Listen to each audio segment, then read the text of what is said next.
The clock in Principal Seymour Skinner's office ticked past midnight, its hands trembling as if reluctant to mark the hour. The only other sound was the scratch of his red pen against a towering stack of poorly completed exams, each page testament to the chaos of Springfield Elementary. Skinner's lips pursed in disapproval as he circled yet another wrong answer, muttering under his breath, "Discipline. They lack discipline." The dim light of his desk lamp flickered, casting long shadows across the room, but he paid it no mind. This was his domain, order amidst the anarchy of youth, or so he thought. A faint creak interrupted his focus. Skinner glanced up, his brow furrowing as the sound grew louder, sharper, emanating from the ancient filing cabinet in the corner. It was a hulking thing, stuffed to bursting with decades of student records and ungraded papers, its metal frame groaning under the weight. He rose, adjusting his tie with a nervous twitch, and approached it. The cabinet trembled, as if alive, and before he could react, a single sheet slipped from a crack in the door, fluttering to the floor like a dying moth. Then another, and another. The trickle became a flood, yellowed papers spilling out, their edges curling like claws. Skinner stumbled back, his voice rising in a panicked shout. "No, this is unacceptable!" The cabinet erupted. A tidal wave of paper crashed over him, burying him in an avalanche of misspelled essays and doodled margins.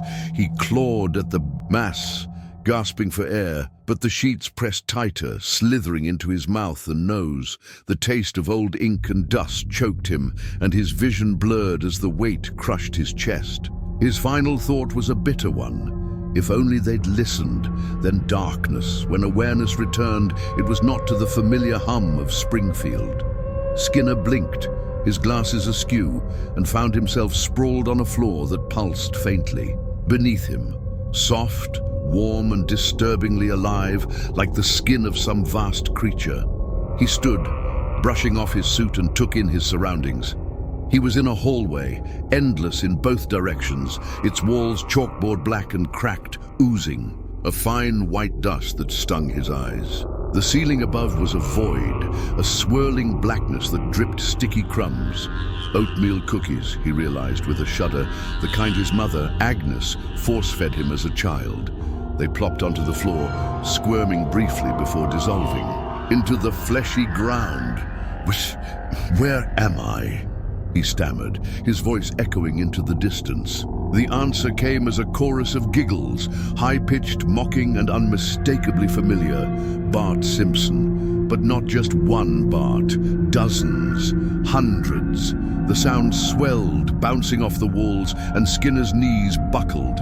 He turned to flee, but his polished shoes sank into the floor with a wet squelch, slowing his steps. Panic clawed at his chest as he forced himself forward, the laughter growing louder, closer. A door loomed ahead, its frame warped and dripping with a tar-like substance. It swung open on its own, revealing a classroom unlike any he'd ever seen. The desks were occupied by children, countless versions of Bart Simpson, their faces melting like wax under a flame. Eyes bulged and slid down cheeks, mouths stretched into impossible grins. Yet they all stared at him, unblinking. In their hands, they clutched rulers, their edges glinting like razors. "Welcome back, Seymour," they chanted in unison, their voices a discordant screech. Skinner straightened, clutching at his authority like a lifeline. "Silence!" he barked, slamming a fist onto a desk that oozed red ink at his touch. "This is a classroom, and you will obey." His words died as the Barts lunged. Rulers slashed through the air, slicing into his arms, his legs peeling away strips of skin with surgical precision. He screamed, staggering back, but the wounds closed as quickly as they opened, flesh knitting together only to be torn again. "Eat me alive, Seymour," one Bart cackled, licking blood from his ruler. The others joined in, their laughter a cacophony of glee and malice. Skinner fell to his knees, clutching his head as the torment stretched on. This was no detention. Hall.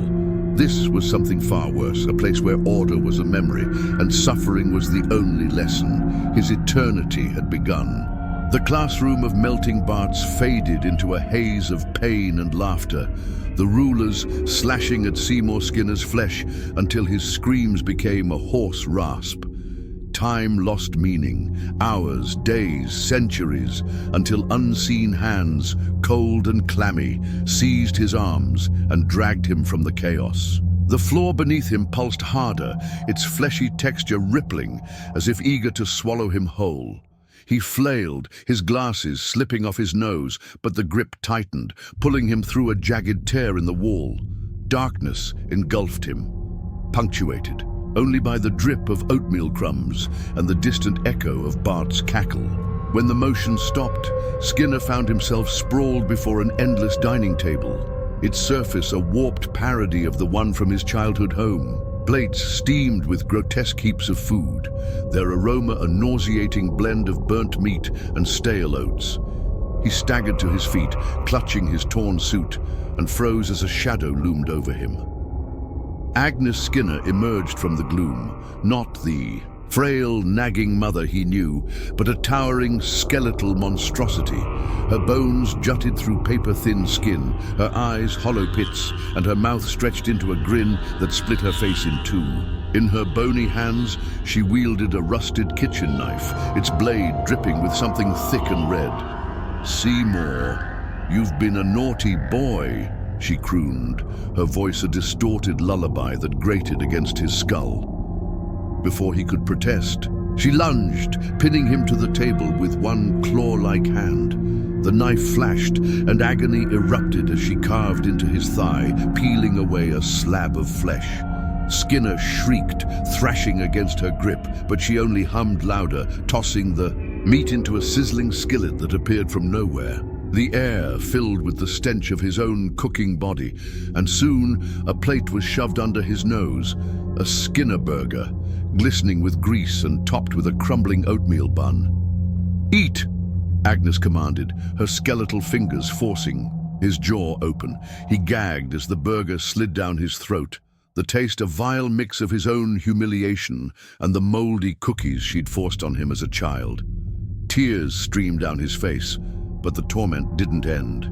He retched, and the vomit hit the table, only to writhe and reshape into more oatmeal crumbs, tiny crawling things that scuttled back up his chin and into his mouth. "You never were good enough," Agnes whispered, her laughter a dry rasp as she sliced another piece from his leg. Desperation clawed at Skinner's mind. With a surge of strength, he wrenched free, tumbling off the table and dragging himself across the floor. Blood trailed behind him, soaking into the pulsing ground, but he didn't stop. A narrow corridor opened ahead, its walls slick with a tar-like ooze, and he crawled toward it, driven by the faint hope of escape. Agnes's voice faded, replaced by a new sound, mechanical, grinding like the roar of a lawnmower. He glanced back and saw groundskeeper Willie emerging from the shadows, his face a grotesque mask of flesh and steel, his teeth replaced by spinning blades from his trusty mower. "You canny run, laddie!" Willie bellowed, lurching forward with unnatural speed. Skinner scrambled into the corridor, his hands slipping on the slimy walls as Willie's blades whirred closer. The passage twisted and turned, leading him to a small chamber dominated by a massive mirror.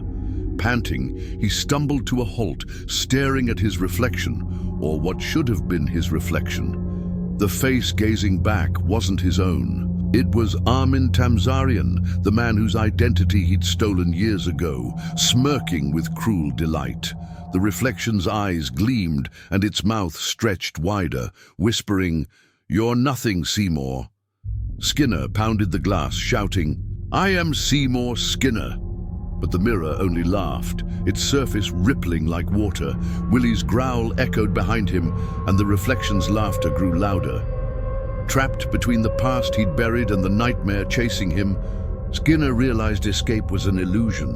The corridor, the mirror, the torment, it was all closing in.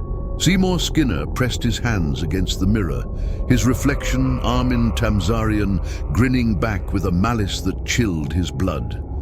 The glass rippled like a pond disturbed by a stone, and before he could pull away, the reflection's hands burst through, skeletal fingers wrapping around his face. "Let's see the real you," Armin hissed, his voice a venomous echo.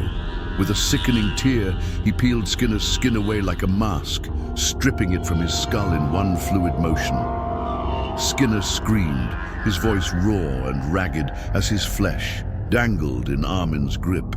The reflection stepped out of the mirror, donning the stolen skin like a grotesque costume, while Skinner collapsed into a quivering heap of exposed muscle and bone, his identity stripped bare. The chamber trembled, and a gaping hole opened in the floor, a fleshy maw lined with wriggling tendrils. Skinner's mutilated form slid toward it, sucked down a slick, twisting tube that pulsed with a heartbeat of its own. He landed hard in a new room, the air thick with the acrid scent of chalk dust.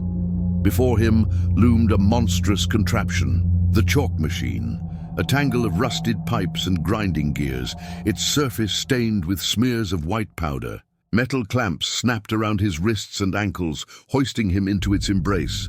A needle plunged into his chest, and he felt a searing pull, not of blood, but of something deeper, his very essence being siphoned away. The machine whirred too, life, and from its spout tumbled sticks of chalk, each one glowing faintly with a piece of Skinner's soul. The pain was unbearable, a tearing that echoed in his mind as well as his body. Shadows stirred around him, and children emerged, faceless, their heads smooth and blank, clutching the chalk in bony hands. They swarmed to an endless row of blackboards, scribbling furiously. Each stroke sent a jolt through Skinner, his screams harmonizing with the screech of chalk on slate. The dust rose in clouds, invading his lungs, his eyes, coating his raw flesh, until he could barely breathe. The children wrote nonsense, rules twisted into gibberish. Obey the void, order is meat, Skinner is no one.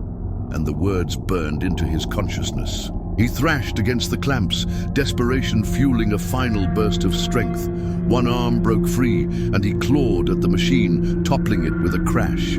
The children scattered, and Skinner stumbled into the darkness, the chalk dust trailing behind him like a ghostly shroud. But the corridors betrayed him. They twisted and looped, the walls closing in, until he found himself back where it all began.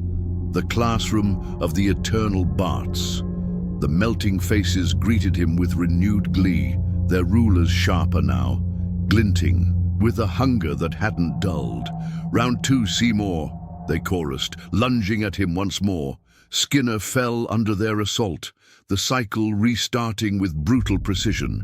As the rulers carved into him, he heard it, the faint, omnipresent laugh of Bart Simpson, threading through every torment like a needle through fabric. The realization sank in.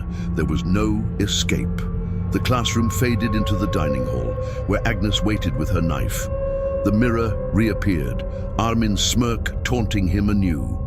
The chalk machine roared back to life. Each horror flowed into the next, a seamless loop of suffering tailored to his obsessions and failures. Exhausted, Skinner slumped to the fleshy floor, whispering, "I just wanted order." The words dissolved into a wail as the ground opened beneath him, swallowing him whole. The crumbs of oatmeal rained down, the laughter swelled, and the cycle spun on. In this warped Springfield, eternity wasn't a promise, it was a curse. And for Seymour Skinner, it would never end.